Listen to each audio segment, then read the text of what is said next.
This 48th MEMA looks up to the visionary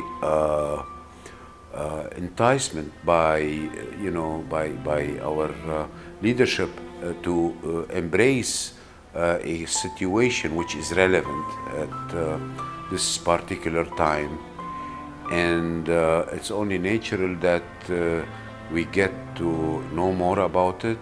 We should be a reference center in it and have the necessary research, academic input worldwide, integrated soon with our students as they have done on their own, and hopefully be a reference center for it, not in the region, but in the world at large.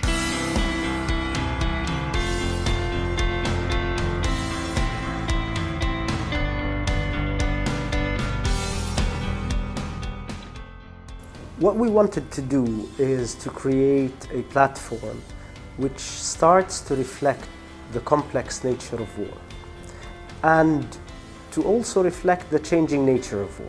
We wanted to provide a platform which brought together all of the specialties that dealt with the complex nature of human health and what happens to it as a result of war, but to also bring together the three main disciplines that should be interacting, which is the humanitarian organizations like ICRC and MSF, the armies, which have a long tradition of a medical army corps, and the academia, which has been doing the research on this subject.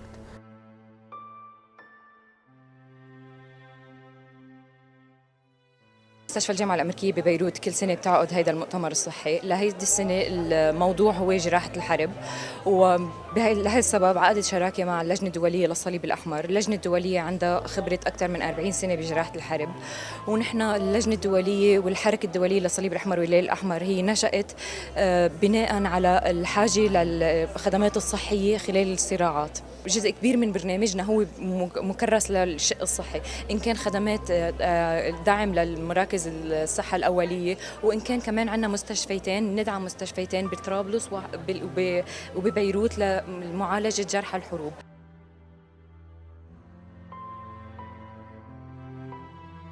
We're delighted to be able to be here together with AUB, which is such a centre of excellence in the region. And as medics who often work on the front line, engaged in conflict settings, this Conflict Medicine Congress is a natural place for us to be present and to talk about what we do. Behind us here, we built a small, rather intense experience. It's a virtual reality experience where we hope that people who go through the experience will understand just how horrific it is when hospitals or medical facilities come under attack, which is something that is happening all too frequently in wars nowadays. Just slightly more than a year ago, unanimously signed, agreed at the UN, was a UN Security Council Resolution 2286, which was intended to protect hospitals and healthcare in conflict settings. And in the year since that was unanimously agreed, there are still too many medical facilities coming under attack. So for us, that's a really important part of conflict medicine, which is integral to making it possible for doctors, nurses, paramedics, all medical staff working in conflict to be able to do their job. They must be able to do so in safety and impartiality. What we've created here is a replica of the outside of MSF's hospital in Kunduz in Afghanistan, which was bombed in 2013.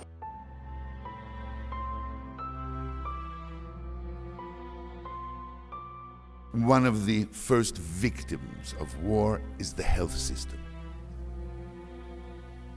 And even in terms of the public health system, destruction and disorganization, whether it's water and sanitation, and therefore you have a cholera epidemic in Yemen today, food distribution, and therefore you have massive malnutrition in various countries, shelter,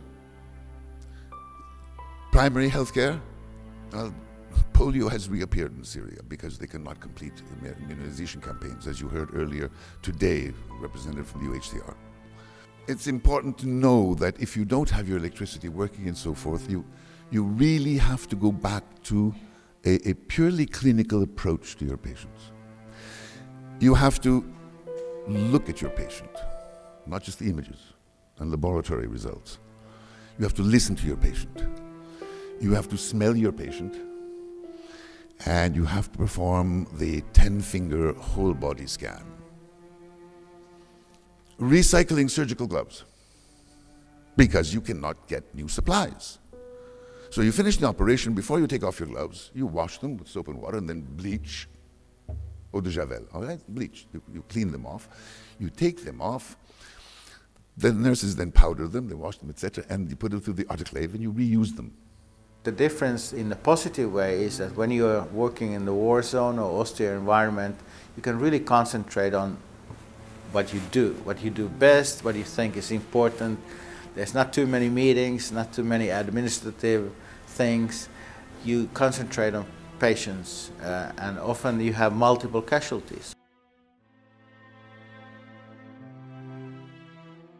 Today I've been asked to speak about the health situation of refugees in Lebanon, the region, and also in Europe. Millions of refugees, billions of dollars, and these numbers have a tendency to dehumanize the situation. And I'd just like to remind you that behind these numbers are individuals, real people like you and me, families, parents, children, brothers and sisters, and in many cases, hopes and dreams that are vanishing fast. The MEMA conference is about conflict medicine, and one of the major foci is taking care of the vast number of refugees in the Middle East region and taking care of their health, physical health, and their mental health. What we know, though, in addition, is that some of those refugees have also been tortured, physically or mentally, emotionally tortured. And that might have been a week ago, or it might have been 10 years ago. And by a variety of perpetrators, some local rebels, some government, some other authorities. And one of the things we miss in taking care of people's health is that history of torture, because it's such a private, personal history. And so my area of expertise is in identifying people who were tortured. Torture is designed to hurt both our body and our mind, and our spirit and our soul.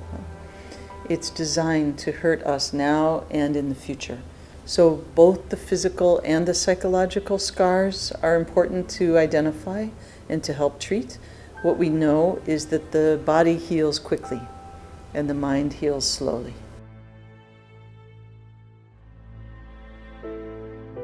When there's mass disaster, or massive conflict,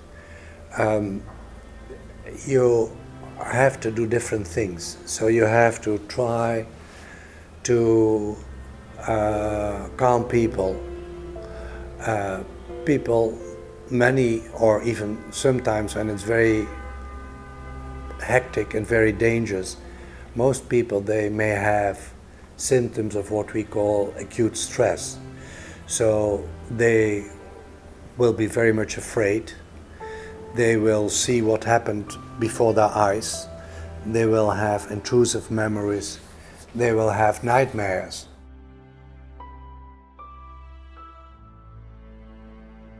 We need to hear about the rapes, even within the shame and honor setting.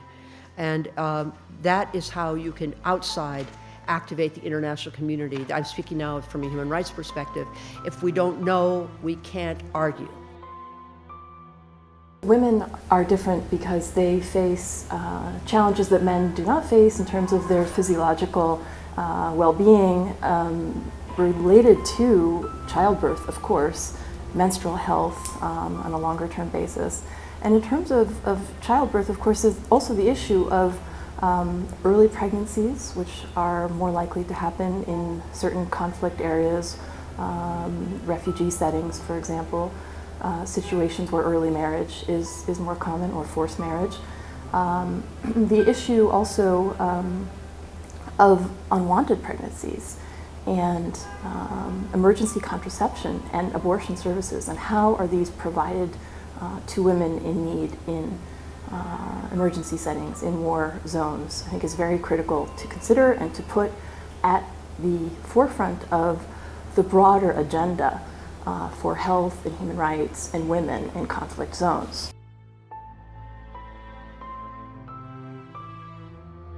Conducting research with soldiers I worked closely with also involved that noticing all the circumstances of injuries, but also noticing how they actually functioned, how their resilience is decreasing during war times. 6 months to 1 year later, after just being there where explosions happened, turned out that actually they had severe brain problems. Their memory was completely affected. The short-term memory did not work at all. So I had a young guy, 20 years old soldier, who again, as I mentioned, just been where explosion happened, not injured, no visible injuries, nothing. And around 1 year later, actually, he was not able even to go outside of the home, his home, do a grocery shopping and go back because he could not, from the supermarket, remember how to go back home. So complete debilitation of a person only because of the blast exposure. So this is that blast traumatic brain injury. Torture is the great equalizer. None of us can avoid the trauma that's involved. Some of us become more resilient, more angry, and use that opportunity to be activists, to be advocates, to support others. Others of us take that trauma and it's inside.